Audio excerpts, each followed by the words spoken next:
Mheshimiwa Naibu Spika,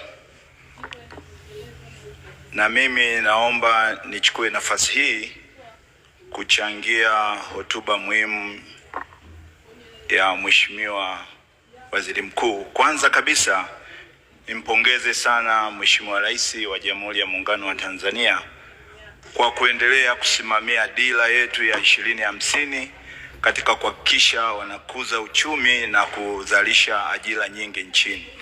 Lakini vile vile naomba nipongeze sana Mheshimiwa Waziri Mkuu kwa hotuba yake nzuri, lakini vile vile kwa ziara yake ambayo ameendelea kuifanya katika mikoa mbalimbali ambayo imeleta tabasamu kubwa kwa wananchi. Lakini kwa wakati huo kupitia ziara zake, nipende kutoa rai kwa watendaji walioko maeneo ambayo Mheshimiwa Waziri Mkuu amepita, basi wasisubiri kwanza Waziri Mkuu aje ndio wananchi waweze kusikilizwa kero zao. Kwa hiyo niombe sana waendelee kuwasikiliza wananchi ili waendelee kupata tabasamu ambalo aliloliahidi Mheshimiwa Rais.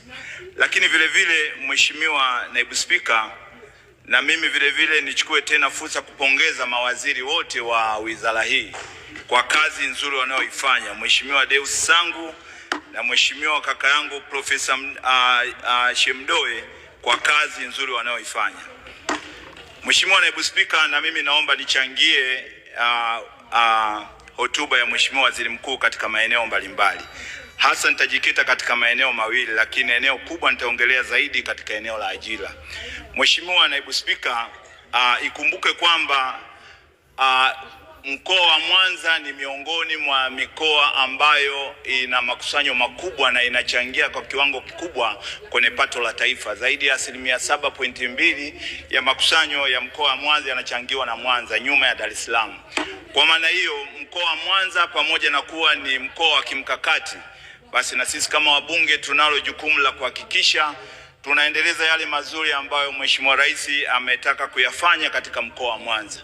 Lakini pamoja na hayo, Mheshimiwa Naibu Spika, wilaya ya Ilemela ambayo mimi ndio mbunge wa jimbo hilo ni wilaya ya kimkakati ambayo ukiangalia katika mkoa wa Mwanza ni moja ya wilaya ya pili ambayo inaongoza kwa makusanyo. Lakini Mheshimiwa Naibu Spika, wilaya yetu ya Ilemela ukiangalia miundombinu yake ya barabara kiukweli inasikitisha na tunatakiwa tupewe kipaumbele kikubwa. Na mkoa wa Mwanza kwa sababu ndio habu ya kiuchumi ya ukanda wa maziwa makuu, tunaomba sana serikali iendelee kuweka jicho la pili kuhakikisha tunarekebisha sana miundombinu yetu. Niipongeze sana serikali kwa kuendelea kuboresha miundombinu, ambapo tumesikia hotuba ya Mheshimiwa Waziri Mkuu. Pesa sasa TARURA wanakwenda kuongezewa pesa, na sisi tunaamini kama wawakilishi wa wananchi tutaendelea kusimamia na kuhakikisha miundombinu hii inarekebika.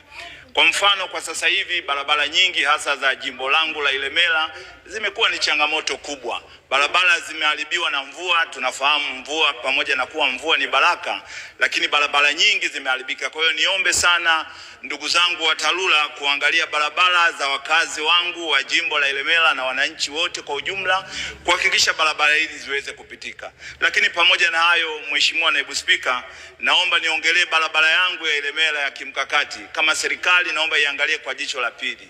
Barabara hii ya Airport Kayenze ni barabara muhimu sana na kiungo kwa wilaya hii ya Ilemela. Na barabara hii endapo itafunguka itahamasisha maeneo makubwa ya kiuchumi hasa kwa wavuvi wanaopatikana mkoa wa Mwanza na wilaya ya Ilemela. Mheshimiwa Naibu Spika, naomba niongelee katika eneo la miundombinu ya uwekezaji wa viwanda. Tunafahamu kwamba nchi hii imekuwa mstari wa mbele kuhakikisha ina promote uanzishaji wa viwanda vingi. Kwa hiyo niendelee kuipongeza sana serikali, lakini niendelee kupongeza ndugu zetu wa mifuko ya hifadhi ya jamii wakiwemo NSSF, PSSF pamoja na WCF kwa kuwa mstari wa mbele kuhakikisha kwamba wanaiunga juhudi ya serikali kuhakikisha wanaimarisha uanzishaji wa viwanda. Ukiangalia mfano NSSF, kiwanda chetu cha Mkulazi, zaidi ya wananchi 10,000 wameajiriwa pale. Zaidi ya tani 50,000 zimeendelea kuzalishwa pale. Kwa hiyo mimi niombe serikali tuendelee kutumia mifuko hii kwa sababu imeonyesha hata watu wa PSSF, ukiangalia kiwanda cha Kilimanjaro Leather kinafanya vizuri katika utengenezaji wa viatu. Lakini vile vile, Mheshimiwa Naibu Spika, katika eneo hilo hilo bado tuendelee kuiomba serikali iendelee kuishika mifuko hii ili iendelee kufanya vizuri, kwa sababu mifuko hii ndio inasimamia maslahi ya wazee wetu ambao wanastaafu. Mheshimiwa Naibu Spika, katika eneo hilo hilo naomba nielezee yafuatayo, kwa sababu mifuko hii imekuwa ikileta tija katika jamii yetu. Mifuko hii imekuwa ikiongeza chachu ya uwekezaji katika maeneo mbalimbali. Basi tuombe serikali kwa madeni ambayo mifuko hii inadai, ili iweze kumaliza madeni yake na kuongeza mafao kwa wastaafu wetu. Lakini Mheshimiwa Naibu Spika, katika eneo hilo hilo niombe sasa serikali kama italizia daraja la Kigamboni, tunafahamu uwekezaji mkubwa umefanyika pale, basi ni jukumu la serikali kuiomba iweze kulipa pesa zile pale na lile daraja liweze kurudi serikalini, na baadaye wananchi wa eneo hilo waweze kupita bila kuwa na kipingamizi cha aina yoyote. Lakini Mheshimiwa Naibu Spika, eneo lingine ni eneo la uwekezaji, pamoja na mazingira mazuri ambayo serikali imeyaweka kuhakikisha kwamba inalinda maeneo ya uwekezaji na wananchi kujikwamua kiuchumi. Nipende kuipongeza sana TISEZA kwa juhudi inazofanya katika kuhakikisha maeneo mbalimbali yanapatikana kwa ajili ya uwekezaji. Lakini Mheshimiwa Naibu Spika, ukiangalia halmashauri nyingi, hasa na waheshimiwa wabunge watakuwa ni mashahidi hapa, asilimia nyingi halmashauri hizi zina maeneo mengi ya kuwekeza, lakini halmashauri hizi hazina uwezo za kulipa maeneo hayo ya kimkakati kwa ajili ya uwekezaji.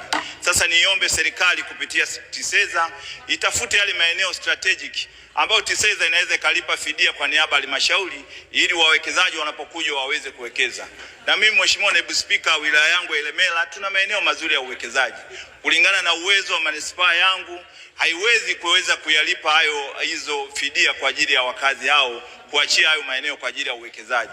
Kwa hiyo niombe sana serikali kupitia TISEZA, itakuwa ni vizuri yale maeneo yote ambayo ni strategic kwa ajili ya uwekezaji tuweze kuwatumia wadau hawa ili waweze kuimarisha ajira na uanzishwaji wa viwanda vingi.